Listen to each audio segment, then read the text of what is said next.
नमस्कार, स्वागत है आपका और आप देख रहे हैं अपना यूट्यूब चैनल रीमेक इट। वरीयता का निर्धारण कैसे? जी हाँ, नई शिक्षक ट्रांसफर नीति आ गई है। इसमें सक्षमता पास शिक्षकों का ट्रांसफर, पदस्थापन होना है। यूँ कहें कि पदस्थापन होना है और ट्रांसफर होना है अन्य शिक्षकों को, आइदर वो पुराने नियमित शिक्षक हों और बीपीएससी से बहाल शिक्षक यानी टीआरई के माध्यम से बहाल शिक्षक।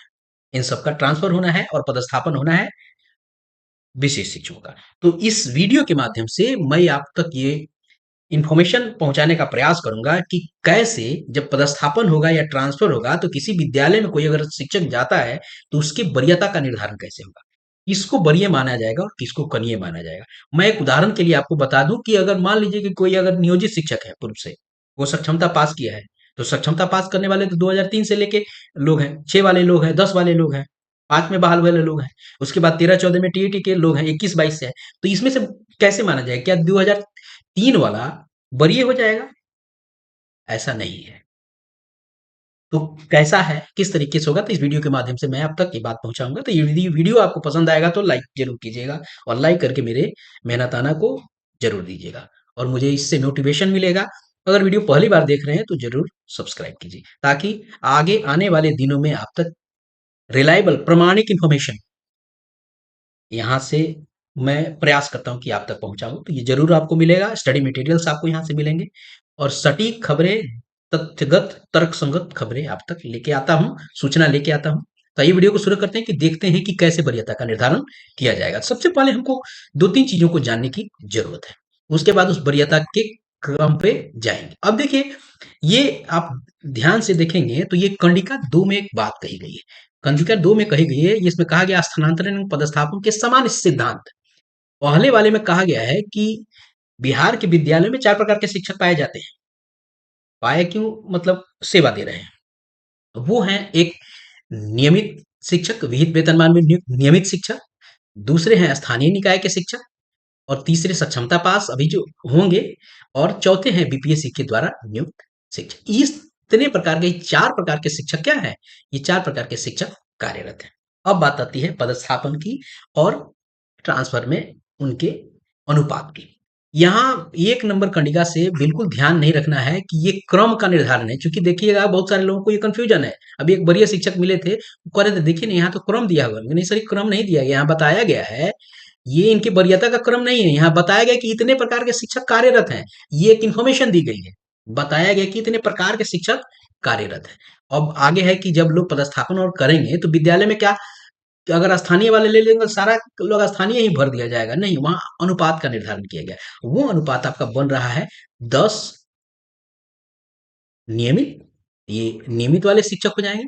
30 बनेगा आपको, 30 आपको स्थानीय ये सक्षमता पास वाले शिक्षक हो जाएंगे और 30 होंगे वो बीपीएससी यानी टीआरई वाले शिक्षक होंगे और 30 जो होंगे वो स्थानीय निकाय। तो ये मैं पहले नियमित को रखा, फिर ये सक्षमता पास को रखा, फिर टीआरई को रखा और लास्ट में मैंने स्थानीय को क्यों रखा? जबकि यहाँ तो बताया गया, तो ये इसी यही मैं बताऊं, ये क्रम नहीं है, ये आपको शिक्षकों के प्रकार को बताया गया है। तो मैंने ये क्रम कैसे बना लिया? 1 नंबर में मैंने नियमित को रखा, 2 में आपको विशिष्ट को रखा, 3 में मैंने टीआरई वालों को रखा और लास्ट में मैंने नियोजित को रखा। क्यों रखा? तो आइए उसको देखते हैं और उसका क्या आधार है। क्या मैंने अपने खुद के मन से रखा? नहीं, ऐसा बिल्कुल नहीं है। आइए देखते हैं 9वां नंबर कंडिका को देखते हैं। 9वां नंबर कंडिका क्या कहता है? जब तक ये नहीं समझेंगे हमारा चीज क्लियर नहीं होगा। यहाँ कहा गया है कि जब कोई विकल्प अगर देगा विद्यालय में तो सर्वप्रथम उपरोक्त कंडिका, इसमें कंडिका बताई गई है ऊपर order of preferences. Order of preferences में है बीमार लोगों को, दिव्यांग लोगों को, उनको आपको प्रेफरेंस की बात हो रही है, ध्यान रखने की जरूरत है। विकल्प में ध्यान रखते हुए अब देखिए कैसे क्या करना है। इसमें ध्यान रखने के हुए प्रेफरेंस यानी यहाँ निर्धारण भी उसी तरह से हो रहा है, रखते हुए वेतनमान युक्त नियमित शिक्षक, पहले नियमित शिक्षक, उसके बाद सक्षमता उत्तीर्ण। यहाँ अब ऑर्डर प्रेफरेंसेस को थोड़ा सा हम साइड कर दें तो वहां अगर विद्यालय में कोई अगर देता है तो विचार वहां किया जाएगा उनके पदस्थापन के लिए, लेकिन वरीयता यहाँ से नहीं हो रहा है। आगे कैसे बनेगा इसको देखिए। पहले रखा गया है नियमित शिक्षक को, उसके बाद है सक्षमता उत्तीर्ण शिक्षक को, उसके बाद है टीआरई को और उस द्वारा नियुक्त शिक्षक को। यही 3, यहाँ से स्थानीय निकाय गायब है। क्यों? क्योंकि यह नियमावली उन पर लागू नहीं हो रहा है, क्योंकि ये जिला संवर्ग के शिक्षक और इसके लिए राज्यकर्मी जो शिक्षक हो रहे हैं, जो कर्मी है उनके लिए। तो यहाँ क्लियर हो गया कि सबसे पहले आपको जो ध्यान रखते हुए नियमित शिक्षक टीआरई द्वारा नियुक्त शिक्षकों को विकल्प के आधार पर इसी के क्रम में अवसर दिया जाएंगे और आगे उनकी वरीयता, चूंकि वहां पदस्थापन के लिए आपको क्रम की बात हो रही है, जैसे मैंने बताया कि ये क्रम नियमित, सक्षमता, टीआरई, नियुक्त, ये तीनों की बात की गई, तो उनको पदस्थापन के लिए दिया जाएगा, लेकिन क्या वो इसी से वरीयता का निर्धारण होगा? तो बिल्कुल होगा।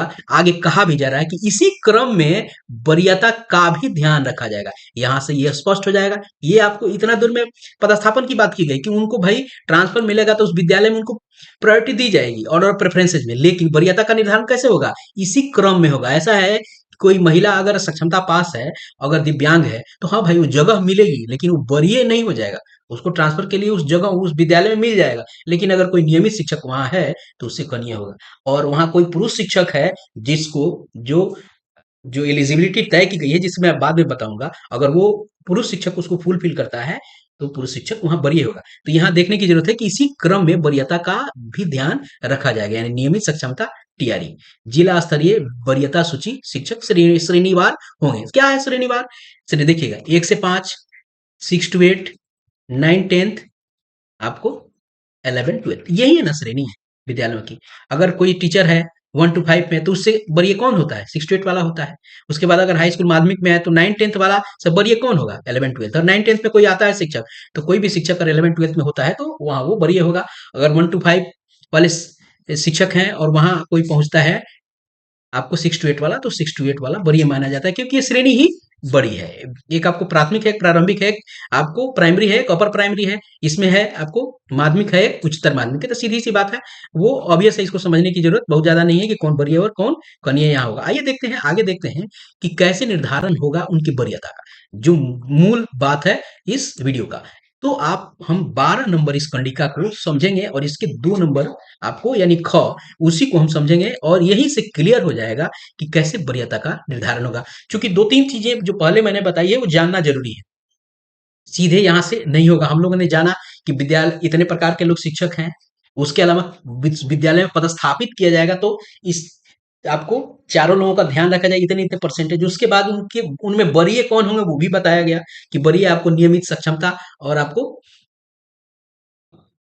टीआरई वाले होंगे। उसके बाद ये भी बताया गया कि श्रेणीवार होंगे। श्रेणी में सीधी सी 1 to 5 से 6 to 8 वरीय होगा, 6 to 8 से 9, 10 वाला, 9, 10 से 11, 12 होगा। अब देखिए, मान लीजिए कि उनकी अगर वरीयता का निर्धारण हो, आपसी वरीयता का, तो कैसे होगा आपसी वरीयता? जी हाँ, प्रथम चरण के स्थानांतरण में कार्रवाई के लिए सक्षमता उत्तीर्ण शिक्षक की और टीआरई के शिक्षक के लिए, चूंकि ध्यान रखिएगा अगर कोई नियमित शिक्षक होगा किसी भी हालत में, ये सबसे सक्षमता और जो भी टीआरई वाले से इनसे सीनियर होगा, वहां उसकी जानकारी नहीं है। यहाँ आपको ध्यान देने की जरूरत है सक्षमता उत्तीर्ण और टीआरई। तो किसी भी विद्यालय में अगर कोई विशिष्ट शिक्षक है तो वहां टीआरई वालों पे विचार करने की जरूरत है ही नहीं।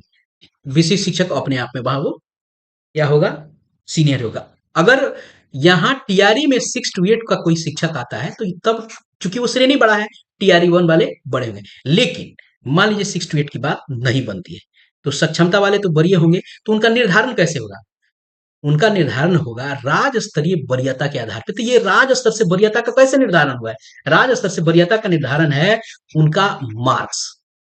तो जिसको जिस कोटि में मार्क्स आया होगा, मान लीजिए कि एक शिक्षक है 2003 का, इनको मार्क्स आया है 59, और एक शिक्षक है जो 2022 में आया है, इनको आया है 74, तो वरीय यही होंगे।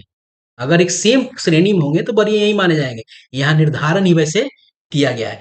कब से है? चूंकि पीछे वाली चीजों को नहीं किया जा रहा है, तो यहाँ कहा जा रहा है कि राज्य स्तर से जो वरीयता का निर्धारण होगा वही होगा। अगर 1 to 5 में ये लोग हैं, तब इनमें से सीनियर जिसको ज्यादा है वही होगा। अगर वहां 6 to 8 का अगर कोई सक्षमता वाला आ जाता है, तो चूंकि उसकी श्रेणी ही बड़ी है, तो उससे में वो चला जाएगा। तो ये वरीयता का निर्धारण है। उसी की तरह अगर कहीं किसी विद्यालय में केवल टीआरई वाले ही हो जाते हैं, तो टीआरई वालों का भी अपने कोटि में जिसको ज्यादा मार्क्स होंगे, जिसकी वरीयता ज्यादा वहां होगी, वहीं आपको वरीय माना जाएगा। सेम कोटि में अगर उच्च कोटि का कोई आ जाता है तो सेम कोटि निम्न कोटि वाले पे विचार ही नहीं किया जाता है, सीधा बड़े कोटि वाले पे दिया जाता है। मान लीजिए 1 to 5 में है, किसी को 127 नंबर है, अगर वही एक शिक्षक आ जाता है 6 to 8 में और उसको मात्र नंबर आपको बनता है 72, तो ये 6 to 8 वाले को वरीय माना जाएगा, क्योंकि इसकी कोटि बड़ी है। तो वरीयता का निर्धारण का जो मूल बात है, ये आपको राज्य स्तर से जो वरीयता मिल रही है, और राज्य स्तर से सक्षमता पास वालों को क्या वरीयता मिली है? मार्क्स की वरीयता मिली है। मार्क्स से ही उनके चीजों का निर्धारण किया गया होगा। अगर मार्क्स बराबर होता है तब बात जाती है उनके पीछे के करियर पे, जन्म तिथि इत्यादि पे। तो यहाँ मार्क्स को ही सबसे बड़ा बात किया गया है, लेकिन ध्यान रखने की जरूरत है आपको उनके कोटि को भी, आपको शिक्षकों की श्रेणी को भी। इस तरीके से मैंने प्रयास किया कि आप तक ये बात पहुंचे कि किस तरीके से विद्यालयों में शिक्षकों के वरीयता का निर्धारण किया जाएगा। तो इस वीडियो में इतना ही, मिलते हैं जल्दी ही नए कंटेंट और नए इन्फॉर्मेशन के साथ। तो अपना ख्याल रखें। जय हिंद। यदि वीडियो को पहली बार आप देख रहे थे, सब्सक्राइब जरूर कीजिएगा। वीडियो पसंद आया तो लाइक, शेयर और कमेंट करना नहीं भूलें। धन्यवाद। जय हिंद।